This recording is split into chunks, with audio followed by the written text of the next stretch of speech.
Hello and welcome to today's online debate, which is a collaboration between PKF Francis Clark and ourselves, Business Leader.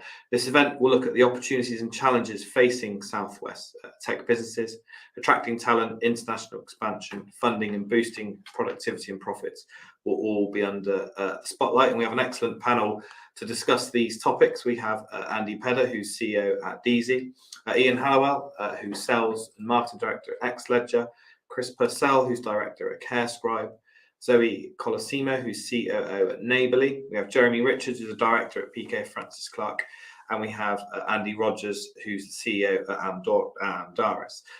Today's event is being live broadcast across Twitter, Facebook, LinkedIn, and the Business Leader website.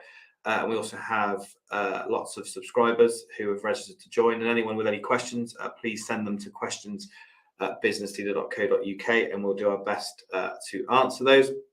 And if you do want to subscribe to Business Leader, just visit the website, which is www.businessleader.co.uk. But we'll crack on and welcome to our panel. Morning, everyone. We'll kick straight into the topics because we've got quite a lot to go through. And Jeremy, I wanted to kind of start with yourself and sort of set the tone really by, you'll have a lot of clients and quite a good barometer for sort of sentiment within the tech sector. Jeremy, I just want to kind of get a sense of what you're kind of seeing at the moment and what challenges and opportunities your clients have. Yeah, thank you, Ollie. So Jeremy Richards, PKF Francis Clark. I sit specifically within the accountancy and advisory practice. I'm within the corporate finance team. Sort of my speciality is fundraising within that. I've actually got a background in banking, where I actually worked with a number of tech businesses. So what are we seeing? I mean, being an accountancy firm, from sort of a financial aspect, I mean, there are many great tech businesses out there growing very, very quickly, growing very, very well. It's the usual sort of pinch points, I think: cash burn, spending on R&D, and the challenge of where does the capital come from to fund that growth. That's something we very much see, and that's sort of the questions we get day to day this side of the fence with sort of engaging with technology companies. Other challenges that come up, and I'm sure the rest of the panel will reiterate this. I think people and talent, both retaining and getting new talent in the door, is still a problem for many tech businesses. And then another thing we've seen, particularly around sort of hardware suppliers, has just been supply chain issues. Those seem to be easing up a little bit, but we know that getting hold of chips and such like for producers of technology assets is just become a little more difficult the last sort of 6-12 months. But good stuff out there. As I said, we're seeing lots of great tech businesses, lots of great ideas and fast growing businesses. The sort of common traits we see of those businesses that are doing very well, everybody likes the term SaaS, but that sort of recurring revenue model, well spread customer base that's contracted, and ideally profitable, and not only being profitable but converting those profits to cash, makes sort of a very, very strong business. All of that very much driven by people. There is a big focus both from sort of equity providers and funders in the market, are looking at management team, what's their experience, how do they run, how engaged are their staff. So none of the financial element comes without the people side being extremely strong. And then finally, a good defensible niche market that the firm operates in, and their expertise on that, and being very customer centric in what they do.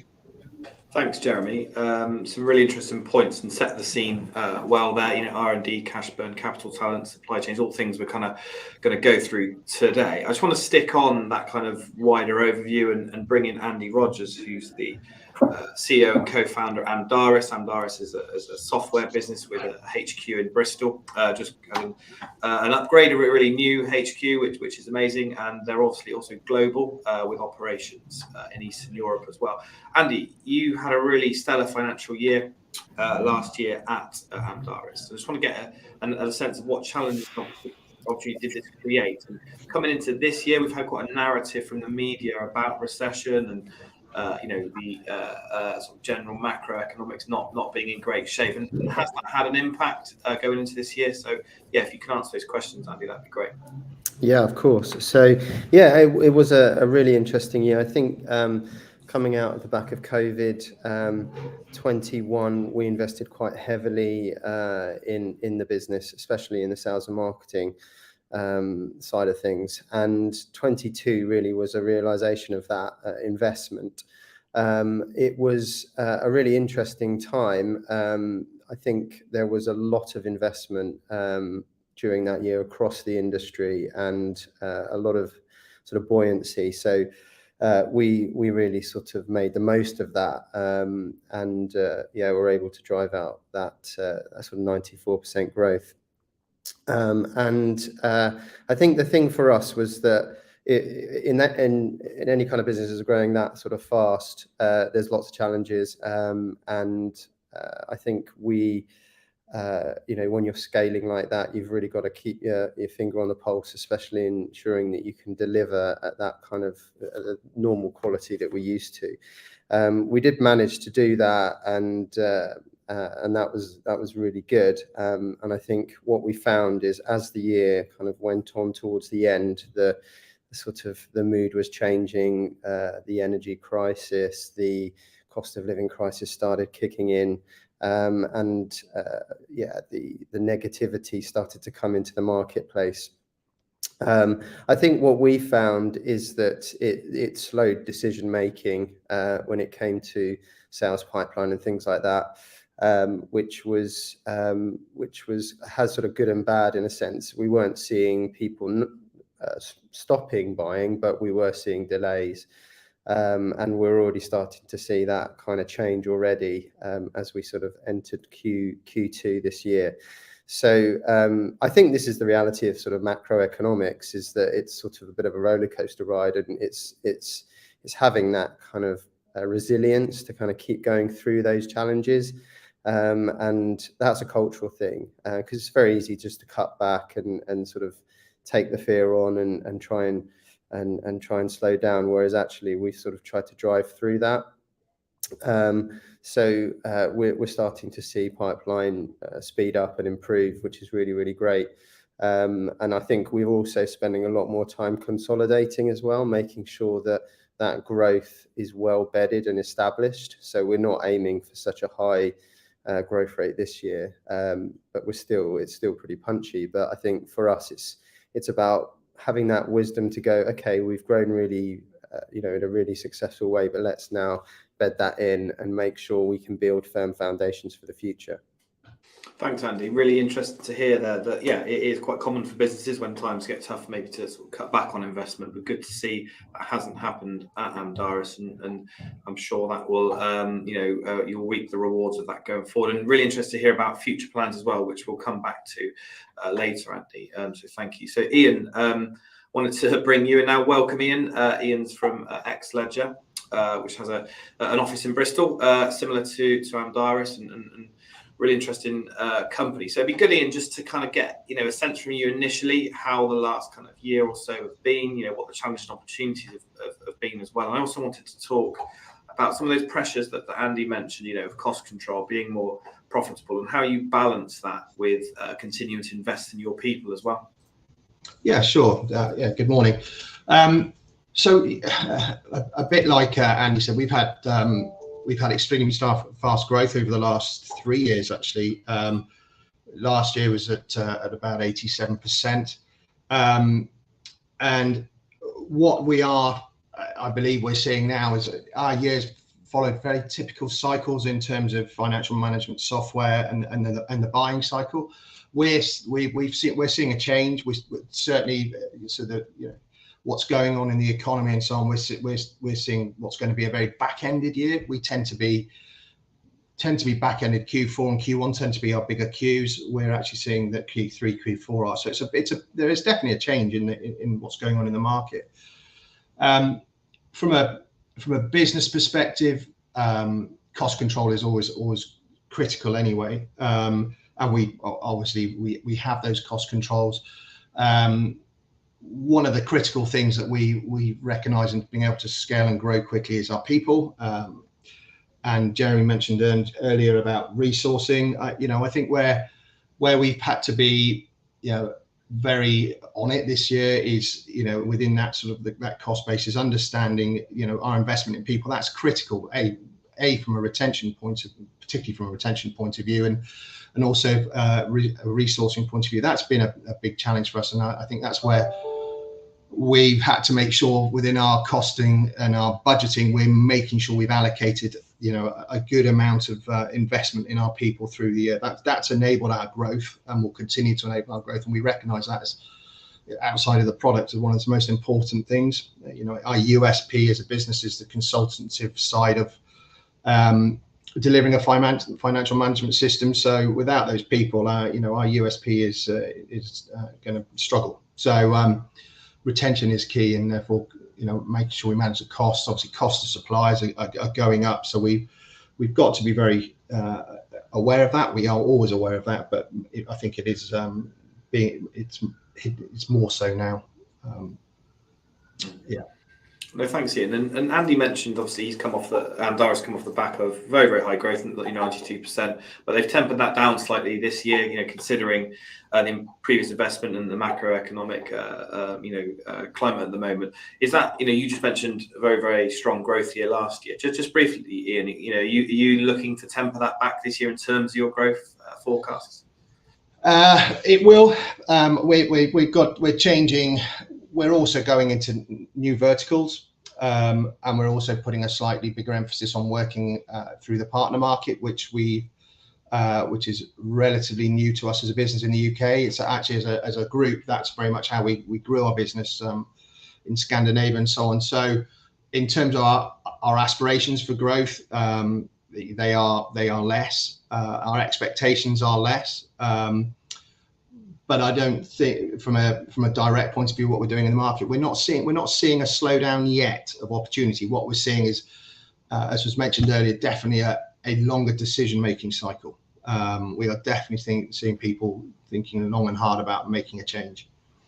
Thanks, Ian. Really interesting. I think it's quite common, isn't it, in these types of times, decisions tend to take a bit longer as confidence kind of gets eroded. Thank you, Andy, Ian, and Jeremy. We'll now just bring in another Andy Peddar who's the CEO of Deazy. Andy, just want to similar, keep it quite broad in terms of what the main sort of core challenges and opportunities you're seeing at the moment. Yeah, I think for us, I think we've seen similar things. It's trying to balance like scaling fast and also delivering quality. And we this year we're kind of shifting to, and this is partly the market we're in, but shifting to profitability. We've had a number of years of rapid growth, but actually we got to the point when now we want to be delivering EBITDA kind of this year.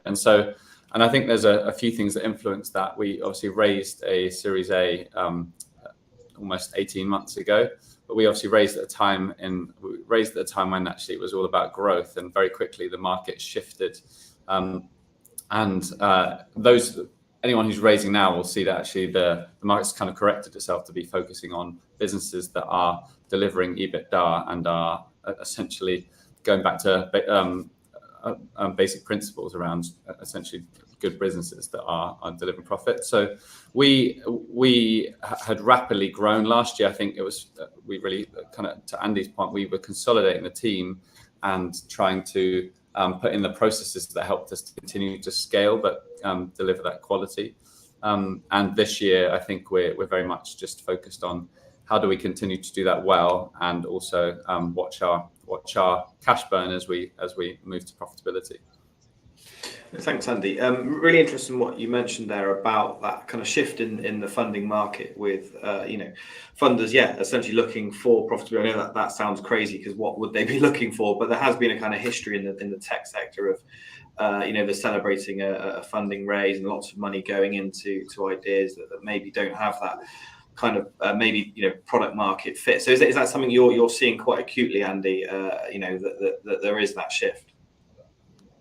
Yeah, definitely. I mean, I speak to quite a few startups and scale-ups, and just talking to different people in the market. Others are struggling sometimes to fundraise. There's some where the valuations they're getting are different, and just the expectations, I think, across the board are quite different. And I, if I'm honest, I think the correction's right. Like, ultimately, that should be how businesses are valued, but it does make it harder, I think, to raise in these times. And then I think it also means that because of that, scale-ups are particularly, whilst they still make faster decisions than probably some of the enterprise businesses, they are almost watching that cash burn more acutely, and so they're potentially being more flexible in how they actually manage their skills and their talent, and then sometimes like not going for some of the strategic things they might have done previously, just because they have to make their runway last longer. That's it's really interesting, Andy. Thanks for that. Chris, I want to bring you now. Obviously, Andy's neatly brought us onto the subject of funding and that kind of shift in the market. And Carescribe is quite unique. I mean, this debate's all about fast growth, scaling tech companies, and I know Carescribe has had a really, really good year as well.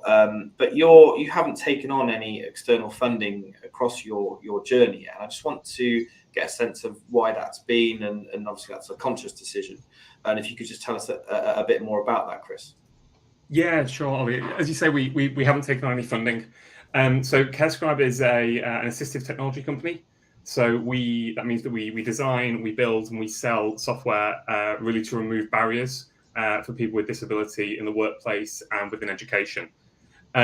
We currently support people in the UK, Ireland, Australia, and we work with a range of organisations from the likes of University of Cambridge through to Meta through to the NHS. We're doing about 100% year-on-year growth at the moment, actually over that in the last year. And yeah, as you said, we haven't taken on any funding. I think some of the themes that have already been brought up. So Jeremy and Ian mentioned the workforce. What we're seeing is there's about 4.9 million people with a disability in the workforce now, and removing barriers for them to become more effective and in their role, we play quite a large part within that. So there's some sort of macro trends around our growth. But we've always, from day one, been very clear that funding wasn't something we wanted to go down, unless we were trying to get into a market where we wanted expertise that we didn't have. And we've got people in the business that have been in VC-backed organisations in the past, and I've been on the M&A side in the past as well.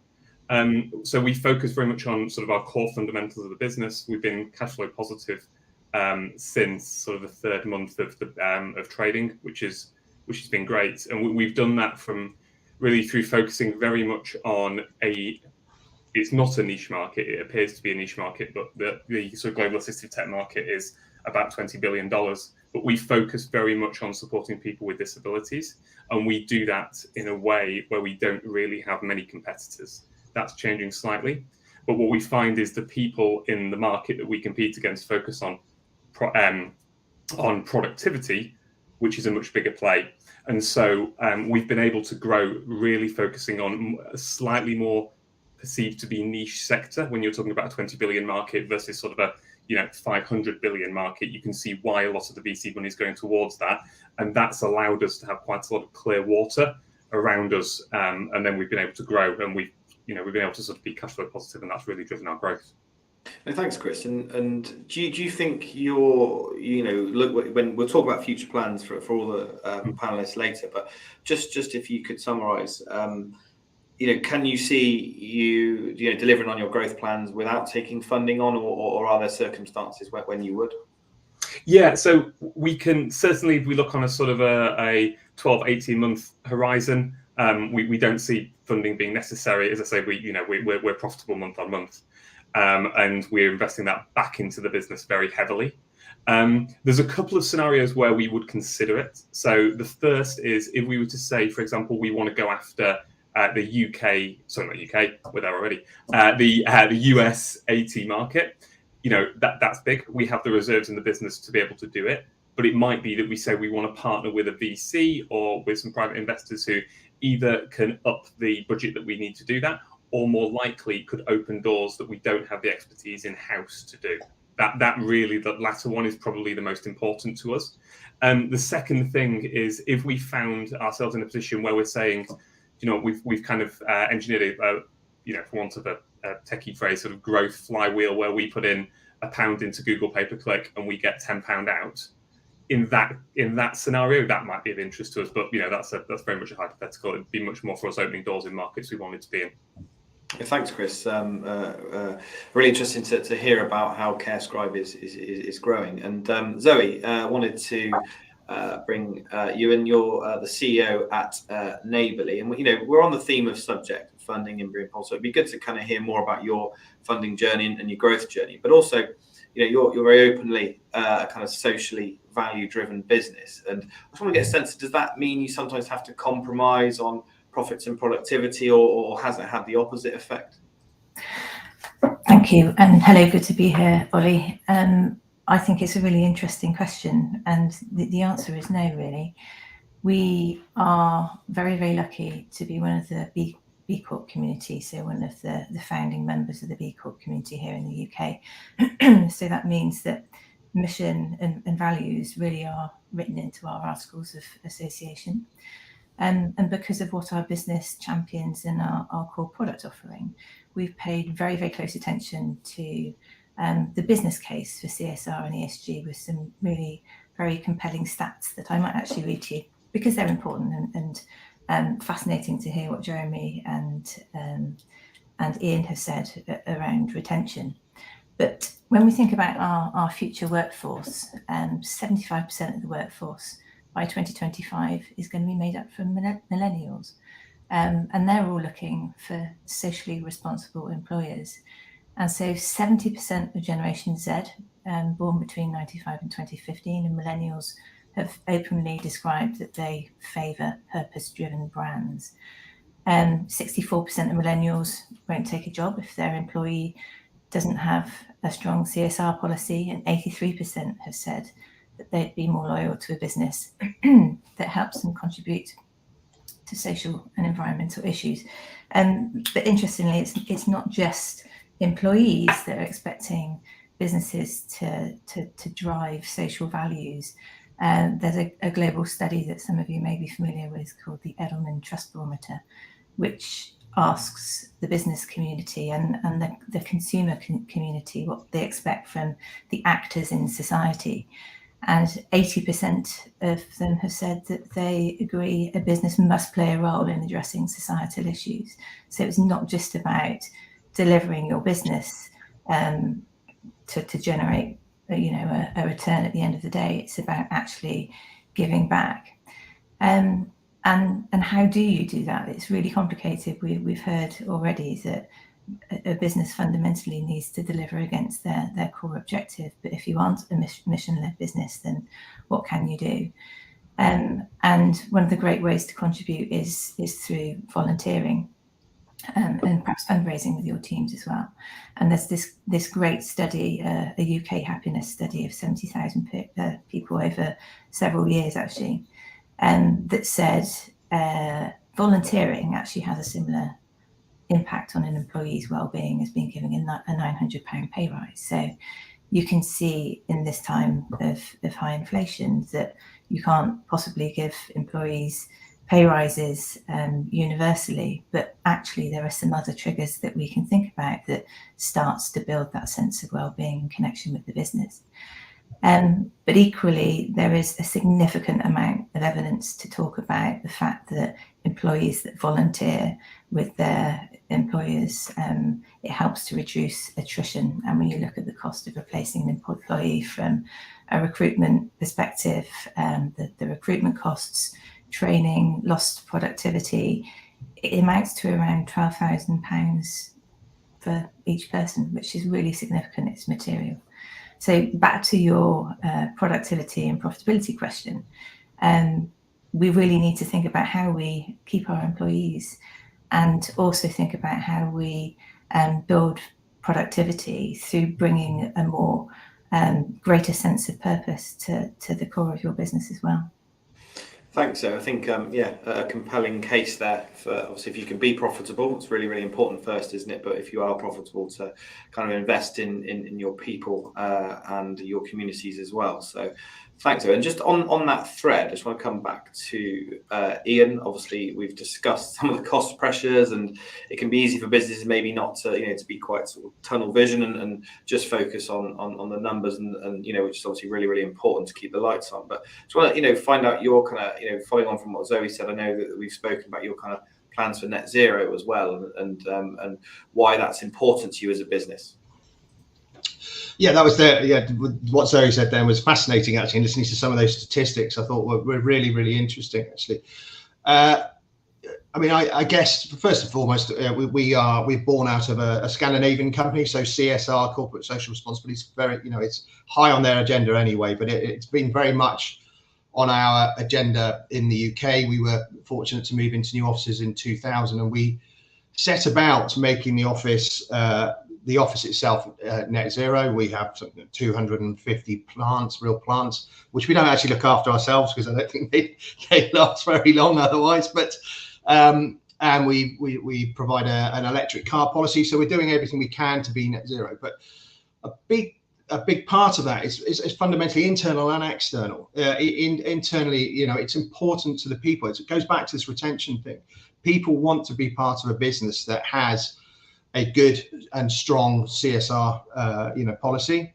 We, as a group, we have a group CSR task force. It is, as Zoe said the word, it is complicated. And as a business, we have a relatively small footprint, being a cloud-based business. The data centers are quite small because of the way the product has been built. But we do all the things that most businesses do, cycle to work and so on. But I think one of the things that we're seeing, not just internally and in terms of retention, is interesting. You talked about millennials. We're now looking at B Corp.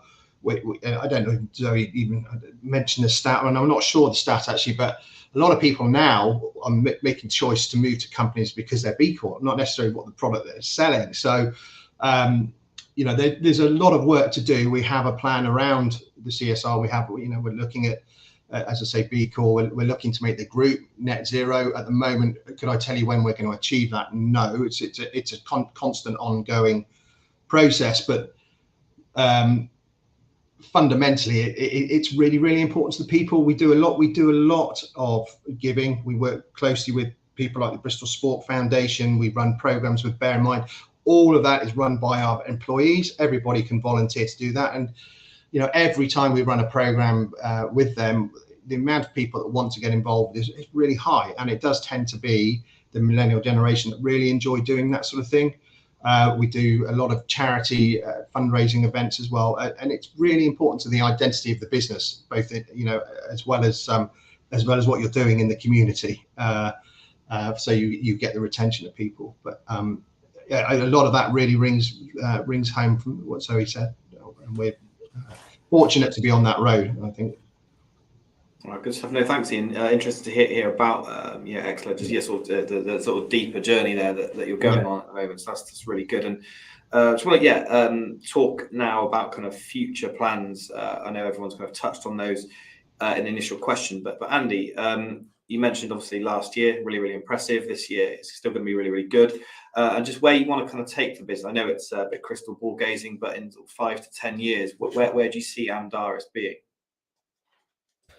It's something we think about a lot, and I'm sure my colleagues are always got one mind on the future, one eye on the future, and where they're hoping to take their businesses. And it's something that we're really passionate about. And two of our values are, one of them's purposeful and one of them's ambitious. And I think that kind of sums up how we look at the future when we think of it. We're very much purpose driven, coming back to Zoe's point. And I think that allows us to take people on a journey. And I think for us, as a scaling tech business, we're a service business. So for us, we're very much about building relationships. And I think for us, as we look to the future, we are investing in those relationships, or investing in things that will enable us to build those relationships, hence investing in our office and that space to help kind of really build those relationships with both our employees and our clients and partners and friends. So more of that, more of a sense of adventure. We sell predominantly in the UK, but we have ambitions towards expanding that out into other geographies. That's a slightly more kind of ambitious journey, but for us, that opens doors for opportunities for further investment, for M&A and other opportunities like that. So those are all things that are on the horizon for us, looking at how we expand out and build our business and the model that we've established out further into new geographies, expanding our delivery footprint in Eastern Europe. We are absolutely invested in Ukraine at the moment. We have an office in Ukraine, which is continuing to run well. And I think this is an important point especially in terms of the sort of the point about CSR and ESG and things like that. For us, that we feel there's a responsibility there as well post-war for us to be ready to go and be part of that rejuvenation piece. And that's something that we are obviously waiting for a resolution there, but we're very much committed to our people there and the future of that country from a tech perspective, and we're just ready to go as soon as that situation resolves. So that's very much part of our future as well.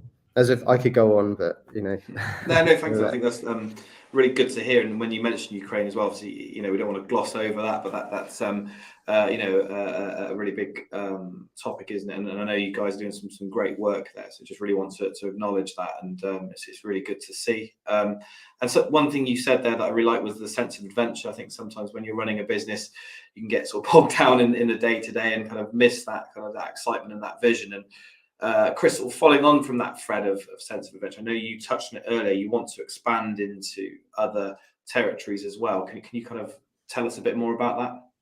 Yeah, absolutely. So, I mean, the central to what we do at Carescribe is removing barriers for people with disability and really giving them the opportunity to maximize their potential. And, the three directors, the three founders, the three of us at Carescribe are all dyslexic to differing degrees as well. So we have first-hand experience of that, and we all face the same challenges. And whether that's somebody with dyslexia in the UK or somebody in the US or somebody in Scandinavia, the same with dyspraxia, the same with hearing impairment or hearing loss, depending on how you choose to phrase it, that need is there.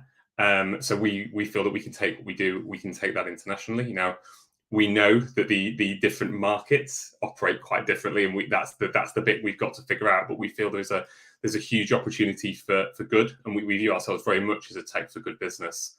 And going and helping to really remove those barriers, make and allow people to sort of maximize their ability, particularly with all the points raised around how difficult it is to hire and retain people, bringing the disabled community into the workforce, we think is hugely important. That's very much what we're looking forward to do. And I suppose these issues, they're not restricted to one territory or country, are they? So the world literally is your oyster. Yeah, absolutely. Yeah, it's the challenge we often have is trying to, and I think it's something a lot of tech businesses have when sort of scaling is not trying to go after everything at the same time, making sure that we're focused and impactful where we can make the biggest impact. So thanks, Chris. And Andy, Peddar, want to get following on from what other people talked about the future and having that focus, what Chris mentions as well, and not trying to do everything at the same time, which can be tempting. So it'd be interesting to see where you guys see your path. Yeah, so I mean, to your point about focus, I think for us this year is very much about continue to accelerate growth and drive the EBITDA positive kind of metric goal that we've got for this year. So I think that's our focus for this year. But our purpose is really about creating a world where everyone has equal opportunity to grow their business. And I mean, our model is very much, we have 1,500 delivery teams across Europe and Latin America. And so part of our purpose is really about giving equal opportunities to those the great talent in those geographies, but equally helping our clients accelerate their delivery, and so helping them to grow their business in that way. And so as part of our purpose, longer term, next year or the year after, we'd like to explore B Corp. And then I guess touching on what a number of others have talked about is we really want to look at international expansion. So looking at the US and other geographies. So yeah, funnily enough, interesting that what Andy was saying, our sort of first cultural value is seek audacious adventure. And so we've got plenty to keep us out of trouble for the next few years.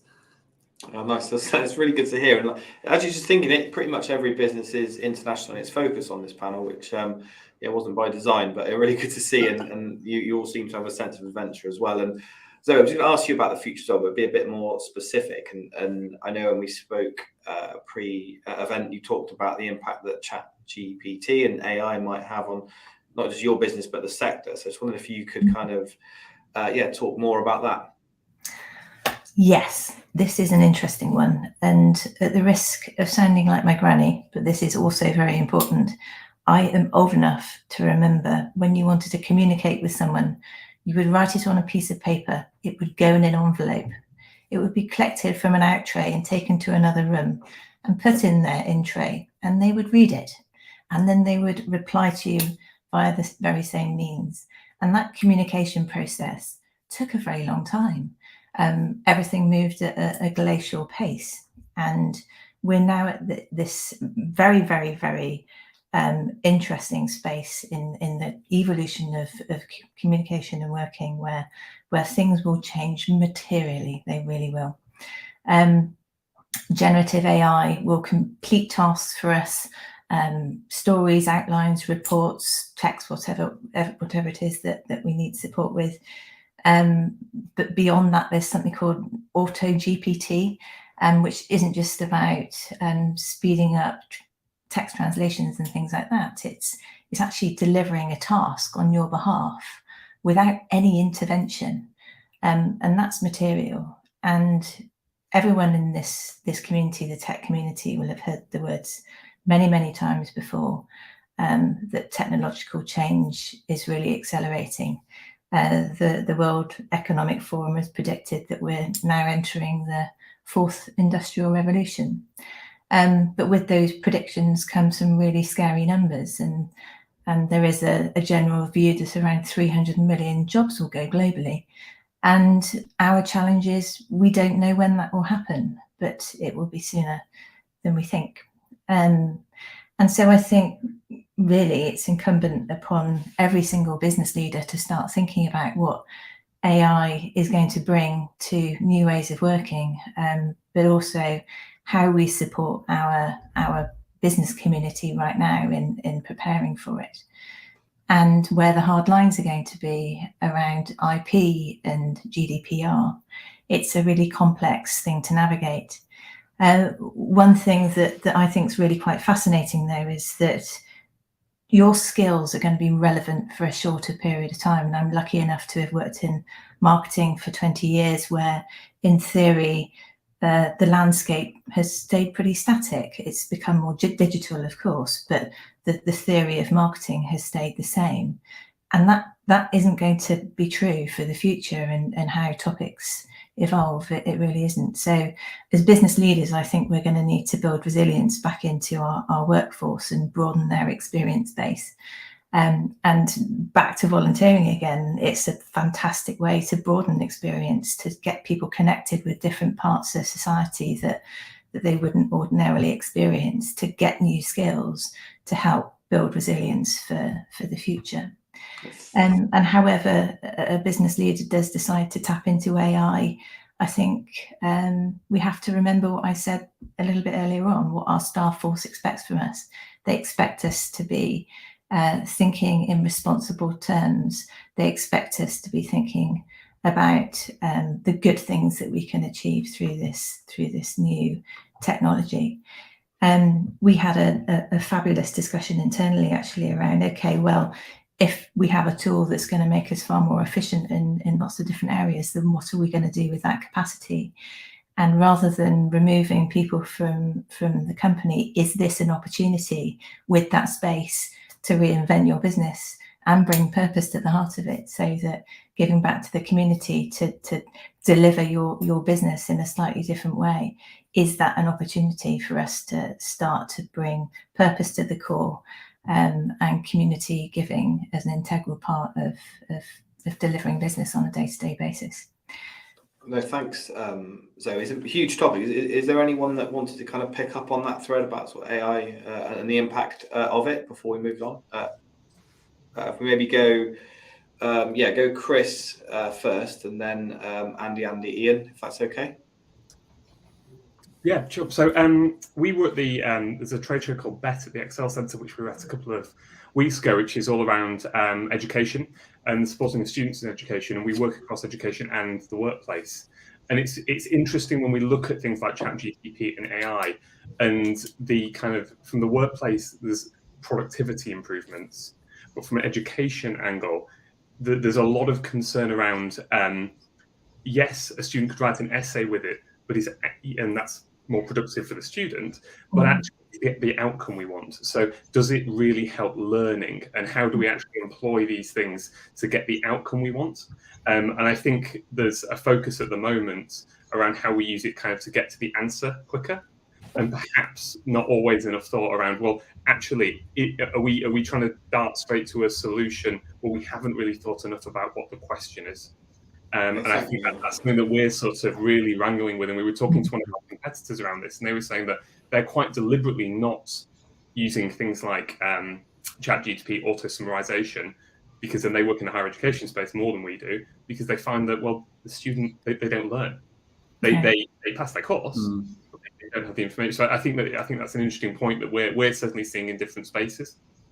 That's really interesting, Chris. You mentioned about some of the kind of limitations or concerns. But Andy Rogers, if you want to pick that up. Yeah, I mean, we're very much embracing it, and we see it as a real value add. And to come to Chris's point about efficiency, absolutely brilliant for efficiency. And I think what's really interesting is there's acknowledging the difference between humans and AI, and humans are just so amazing and unique and have so much value. And I think, it's the tip of the iceberg in terms of, that's what we're focusing. We're focusing on that uniqueness, that sort of intuition, that bit that isn't just sort of practical, but for us as a business, when we think about, our ability to be able to solve problems and really look into problems and understand that from a human perspective, we're focusing a lot of our energy on making sure that's a unique part of what we do, and then AI can support that practically by getting things done for us and help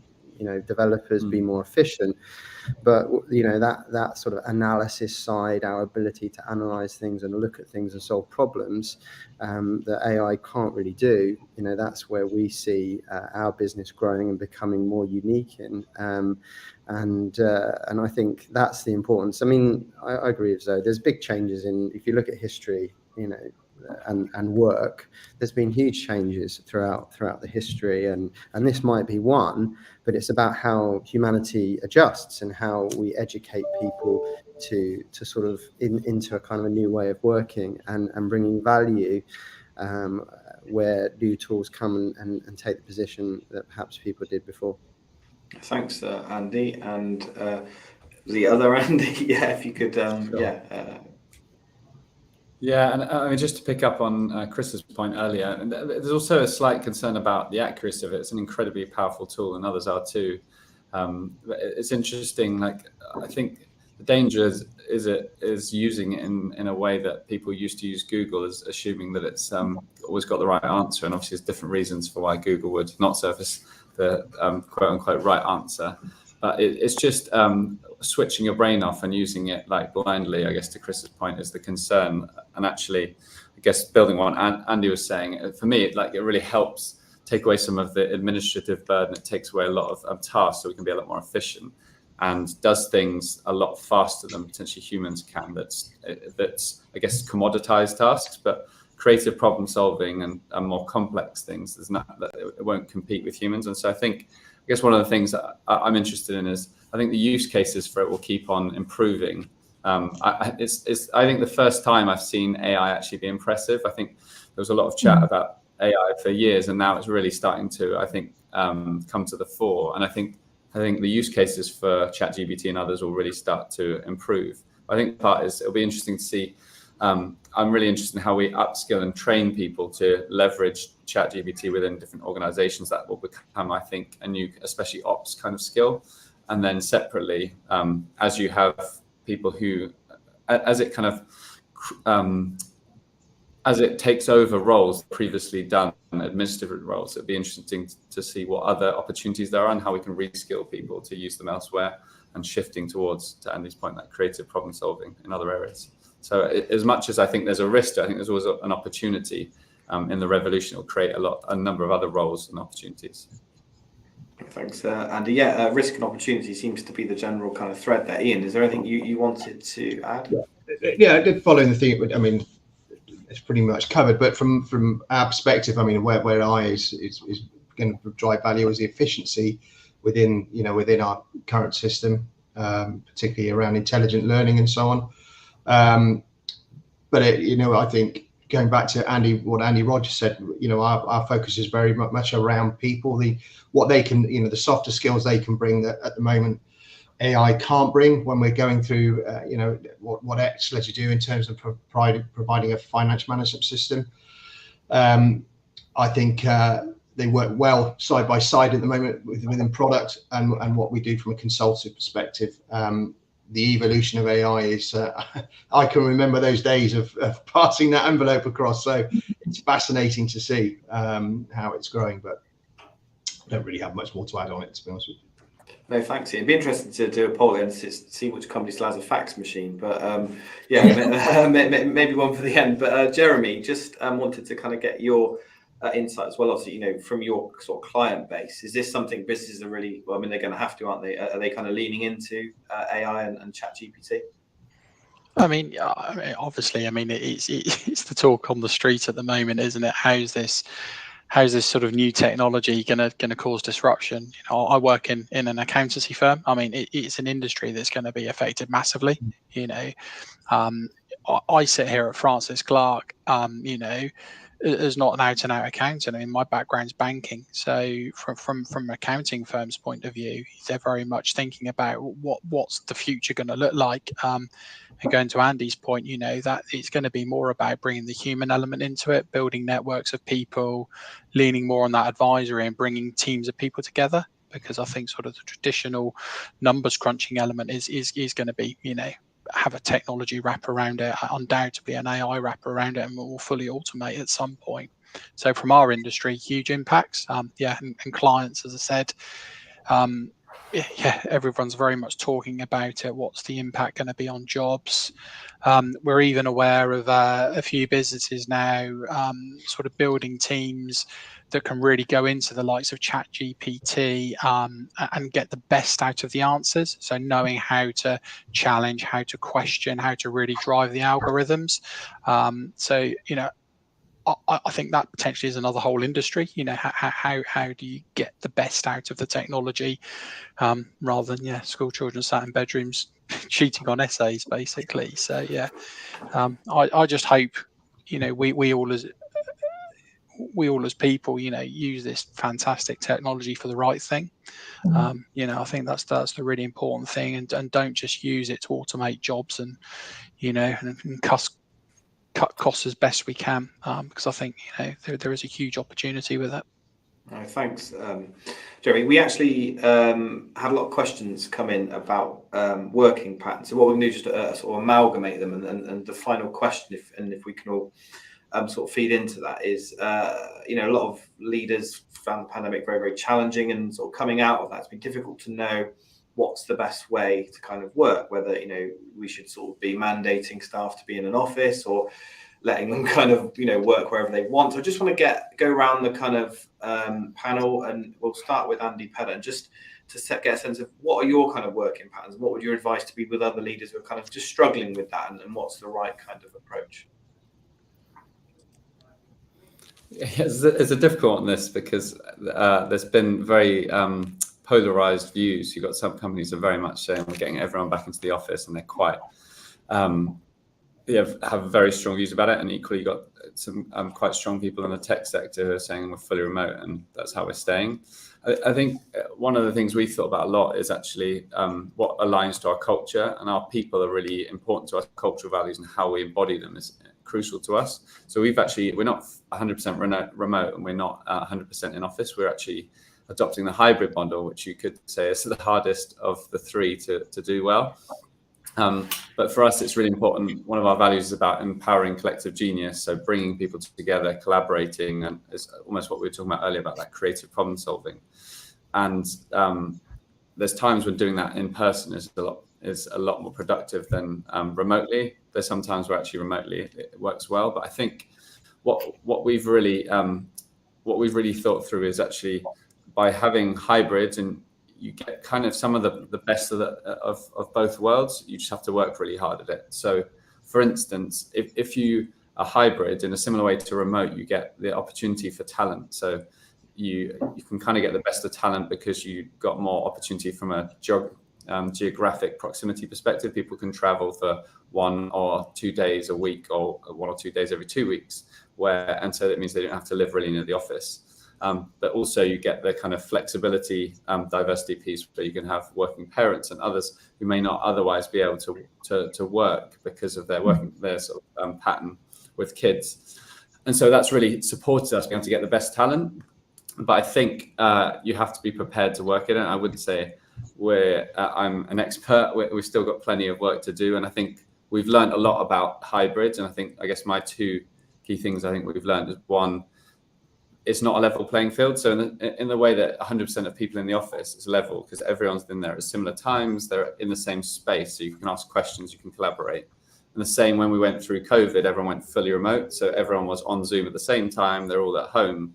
But if you want, in this new world, if you go hybrid, some people will be at home and others are in the office, and vice versa. And so the first thing is we've kind of really driven coordination kind of across the business in order to facilitate it working. So, for instance, making sure that we have team meetings rotating on a weekly basis, so we can leverage the use of our office space and make sure that supporting functions can join those different team meetings.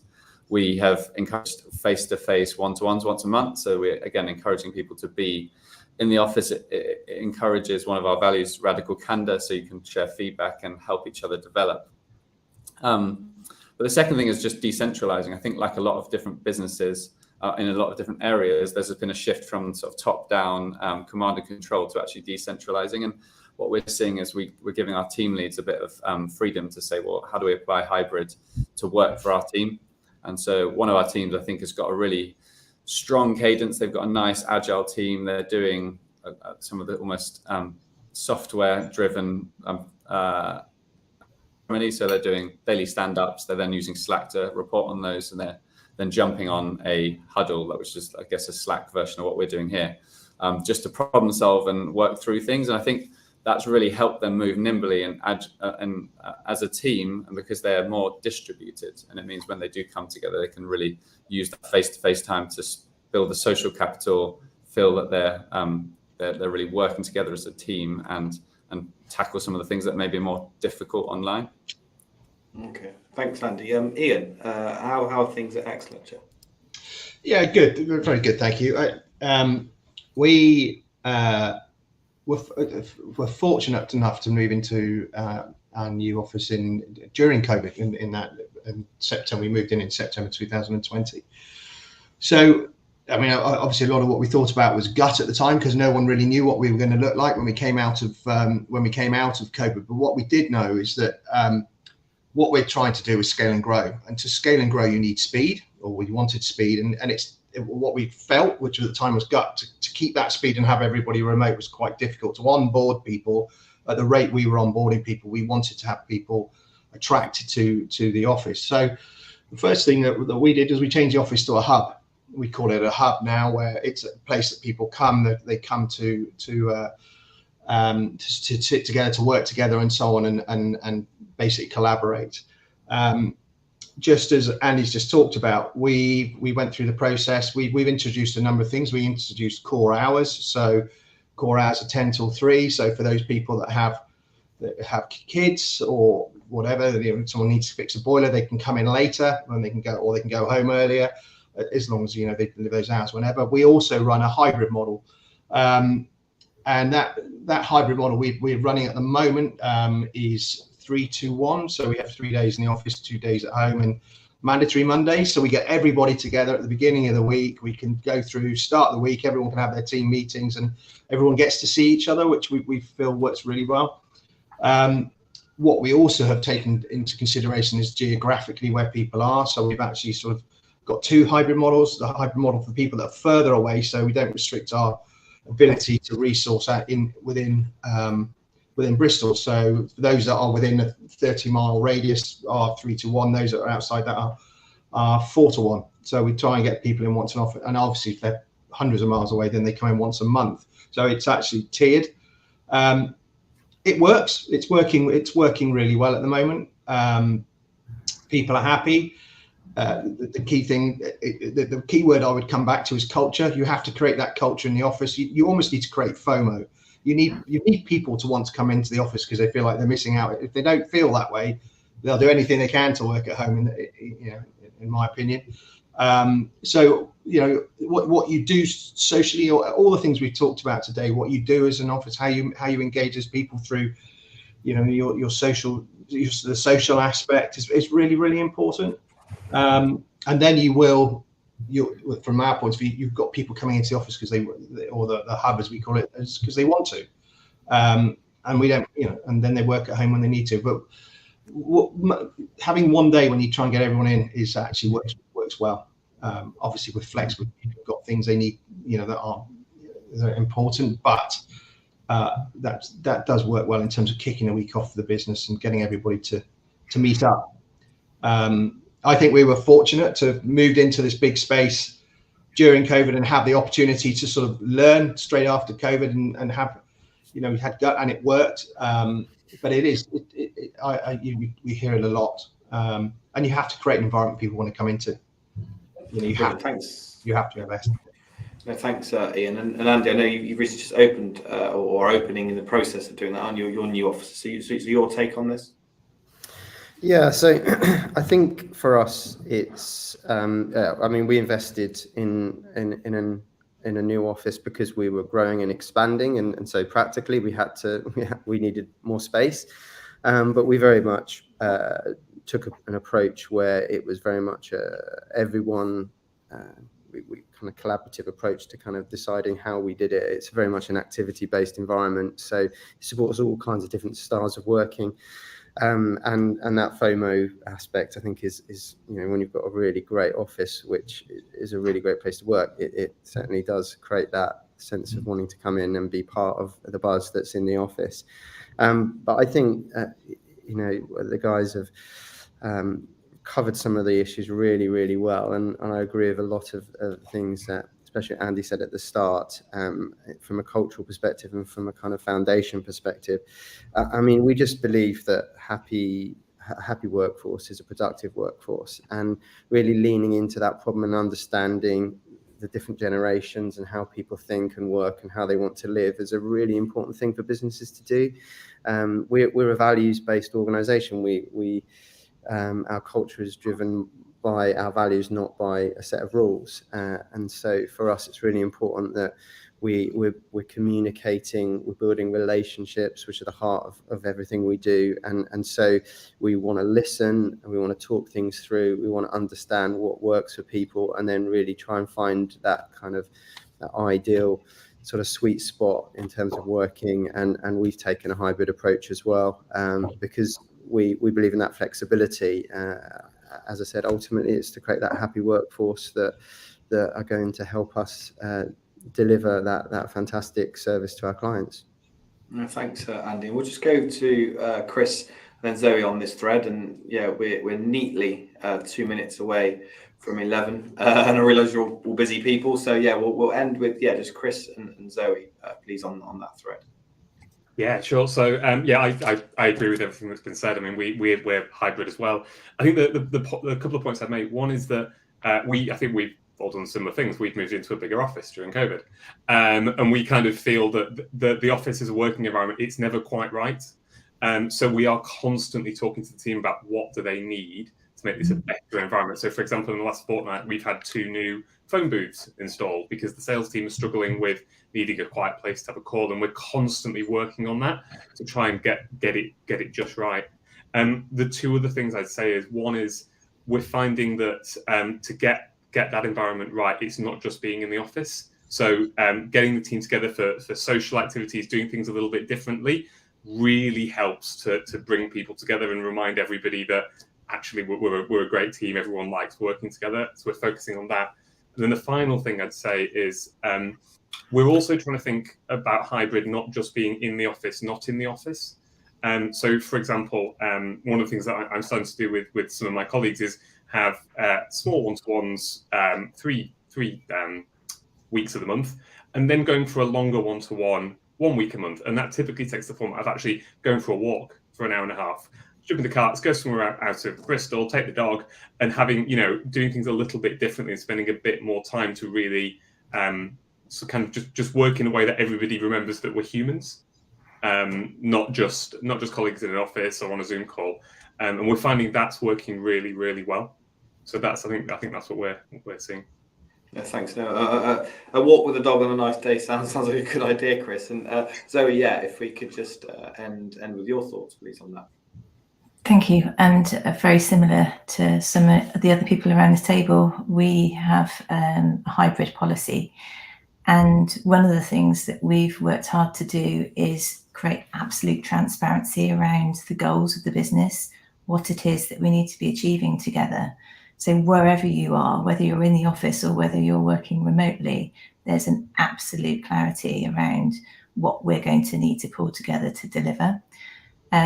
We too also have just brought in an agile coach to help the business think about working in the right way. You can't take the working practices offline and bring them online and expect everything to operate as they have done previously. So we've worked really hard on thinking about agile methodology and how we communicate effectively online, but equally coming into the office to have a cup of tea and a chat and a bit of human warmth as well has been really important.